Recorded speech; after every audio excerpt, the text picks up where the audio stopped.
Hi, I'm George Popi, and this is Digging In, a show where I make someone dinner and we talk about things. My guest this week is Sadia Rafiquddin. Nice job.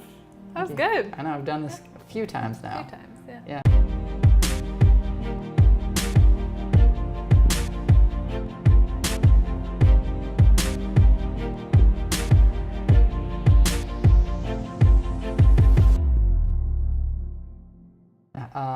Good I didn't ask you how you'd like me to introduce yourself, but you know. Yeah, journalist. Yeah.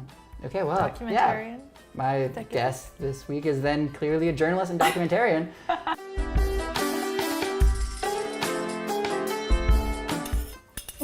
Canada Dry. I mentioned him before cameras were rolling with how he got married, so. And you gave him a giant plant. And I gave him a giant plant. Right. And that reminded you of a story of your own. Very dear friend of mine, yeah. I don't know if I should mention the story. He'll send me a letter and be like, unfriend me on Facebook or something. I feel like you wouldn't do that. It's such an endearing story. Brings you such joy. I also like that you think that he would send you a letter to tell you that he unfriended you. It's not just enough of doing the act of unfriending, but the fact that. Just so you know, in case you haven't checked me out on Facebook recently. I unfriended you. That'd be interesting if that was a requirement for unfriending someone. Sending them a letter. I guess we would have to determine a base of a friendship there. Yeah, or even better is that you have to send them a letter to friend them. That would be interesting, because that would be are you friending them just because it's easy and convenient? Okay, or people have a hard time sending 2 lines on LinkedIn to say why they're adding you. They'll never send a letter. Letters how many are people done. add you on LinkedIn? Because I feel like you have enough of a network that people are interested in. Yeah, hey, I get connect. random people adding me that I have never met and don't know, but I think if I don't know you, I would expect just a line to be like, hi, I came across your profile, I think you're cool. Yeah, or this really intrigued me, I'd love to have you in my network, or have a chat sometime. I think that's just a nice touch. Yeah, you wouldn't ask for someone's number without having. What, you don't just go randomly up to someone and be like, hey, can I have your number? Right, exactly. Or your email or anything, right? If we think about human interaction, I wouldn't do that. I'd usually say, hi, how are you? Or oh, I heard about you XYZ, or you wrote this, or whatever. Something. Right? Something. Yeah. Yeah. Yeah, the internet has made us all weird people. I don't know if I don't know about weird. I just think. So you're saying that we're all normal? No, I'm saying that I think it has. I'm not sure if it's the internet overall or if it's social media, but I think in so many ways, I think it has helped to enhance connection. I can definitely stay in touch with friends on Facebook that are in other countries that I would likely have a much harder time staying in touch with just by virtue of geography and time. But I do think that it's given people license to be a little bit lazier in their relationships.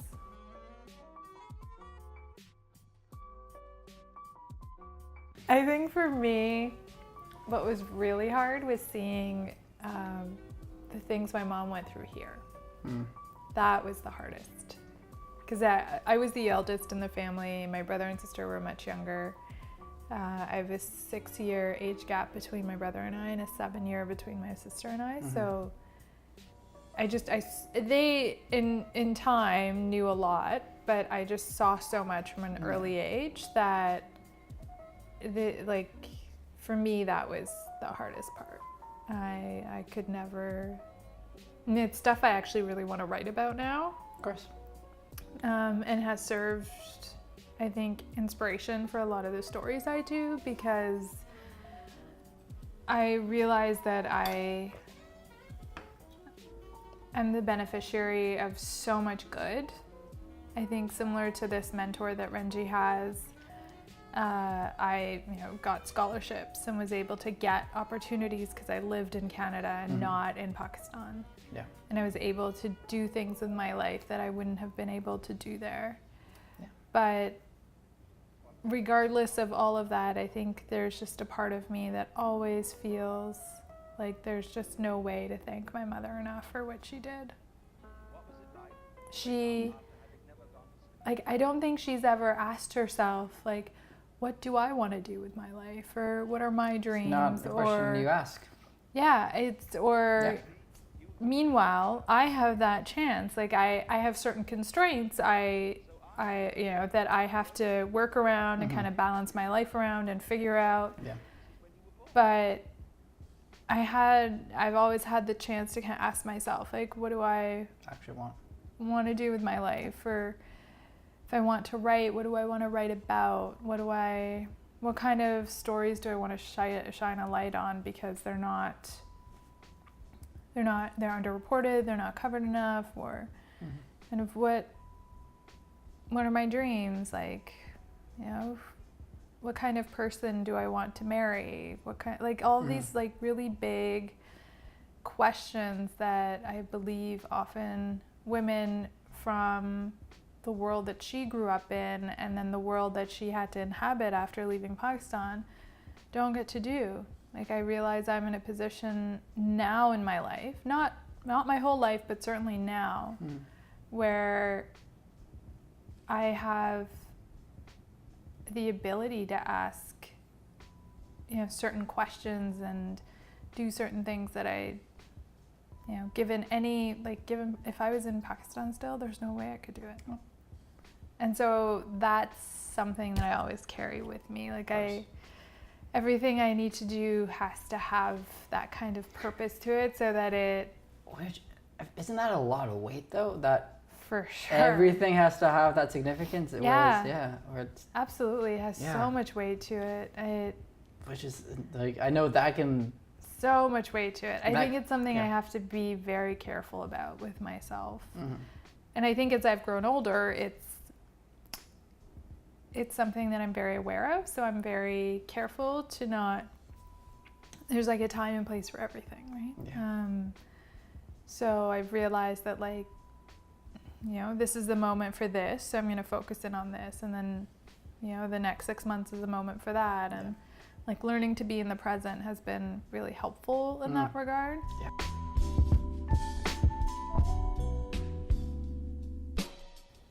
It's funny because, like, for me, it's like even Montreal is too small, but I've always been like drawn to New York because it's always alive and there's always something to do. That's always been a driving factor. It's like whenever I go, I get revitalized by the fact that there's always something to go about. And again, like, I've had horrible moments, like in New York. There's been some sketchy moments of my life. And, oh, really? Once.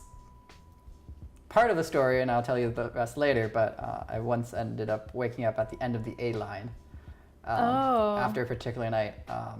I believe I got roofied, actually, by accident. You got what? I think I got roofied or like drugged, while out.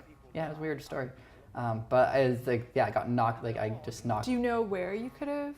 Yeah, like the club that I was at. Oh, okay. Yeah. It was like a rooftop bar. It was like there really was nice. Like a location where this was just like someone giving you Gatorade or something. No, not on the street. Subway or something. I think what happened was because like there was just a pitcher of water on the counter, and I was like, water, I should hydrate, and that probably was spiked. That's my guess. Or I got really lucky that I left when I did, because I didn't have any symptoms until like I literally left, and like I don't remember anything, and like I woke up at the end of the A line, which is on the other side of Brooklyn. I was in Manhattan. That was scary. That was a scary moment of my life. I look back and like a lot of bad things could have happened. And I'm glad that I'm still here. I'm very glad too. I'm glad we're having this dinner. So that's why when you're like, New York, it's like so many good times. I'm like, yes, but it's also dangerous at times. You gotta be careful. Like, I know. Don't like, don't just watch. Well, I mean, it was a jug, so. It was it's water. I was young and naive. I was 21. I went to New York to celebrate my birthday. By drinking. I wasn't drinking that much, actually. I was like checking out the local bar scene. A big fan of cocktails. Like I found some like really like Were you cool on your gems. own? Yeah, I was on my own. Yeah. That's the thing. Yeah. As a guy, you start to forget that it's still not a good idea to be by yourself. Yeah.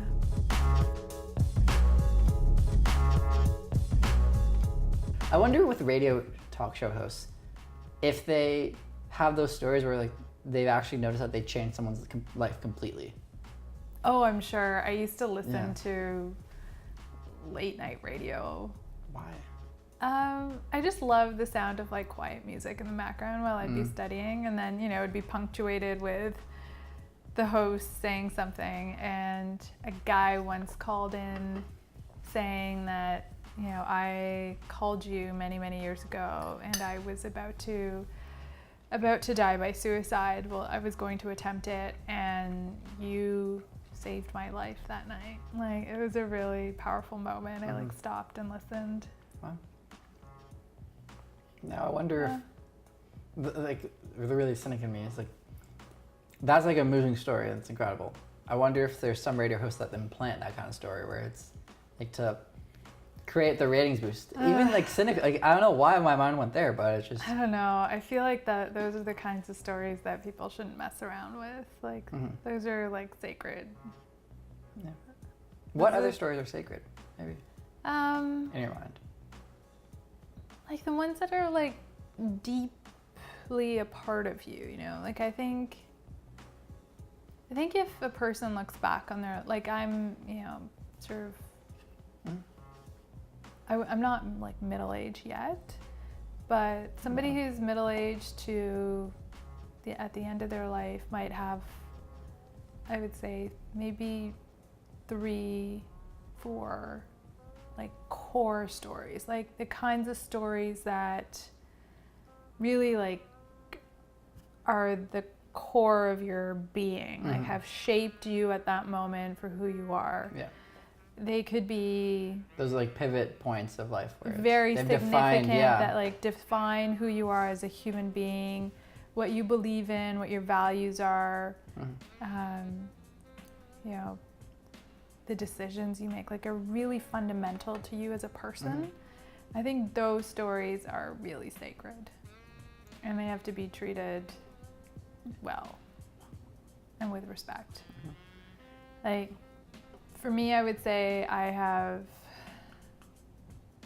2, like I have 3 right now, but one is not mine. I'm sort of a supporting, I'm a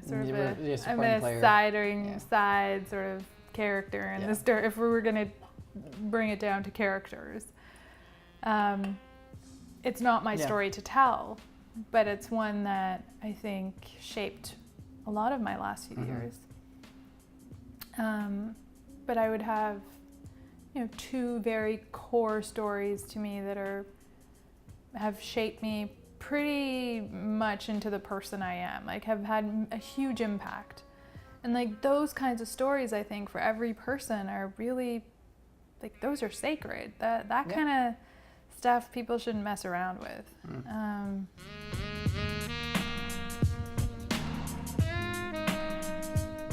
You've traveled. Oh, yeah, quite a bit. What's been memorable? Memorable? So I don't want to say like what's been your favorite, because like that's the worst question ever. But like what are stand-up moments? I mean, I lived abroad. I lived in Australia, and that was definitely one of the most special experiences of my life.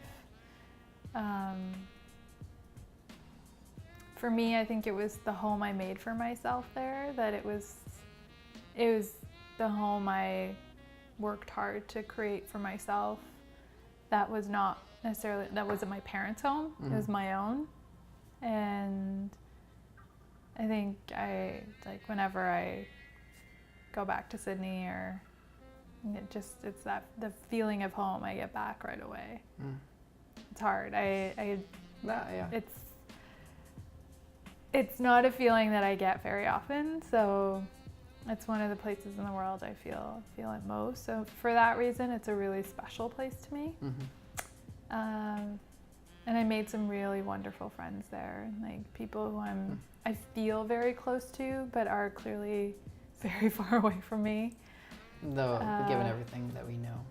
Yeah, they're just like you also again you make deep friendships. I feel like anywhere you go. Yeah, but I mean, especially when you're at a time in your life when like I don't have a partner. I'm on my own. The friendships, the family make like your chosen family in a way. My roommate Amy was like stood next to me at my wedding, and her 2 girls are, I would do anything for them. So, and there's so many things that we went through together, so many experiences we had, so many times, like, I mean, they're endless, but those are times that I can't really recreate with anybody else. So I think definitely Australia was really special for that reason. And I think Japan was really amazing. I think I realized that. Yeah. Sorry, I laugh just because I'm like, those 2 have been like on like the bucket list for so long. I went to Japan at a very particular time in my life. When did you go? And because you're given the vagueness, and I like it. It's mysterious and intriguing, but I went in 2000, I think it was 2008, and summer of 2008, and I think up until that time I had been like, I was working really hard for a long time, and for those 2 weeks in Japan, I just really lived. Like I felt like I was so happy. Like it was just an amazing feeling. Getting to see things that I had studied about and read about, and stories that I'd been told about my whole life, but getting to do it with like a few of my friends. But even in, I don't know how to explain it, there's something about Japan that just, I felt really happy there. And I don't know if I had really felt happiness in that way before, in like such a whole way before. It was really different.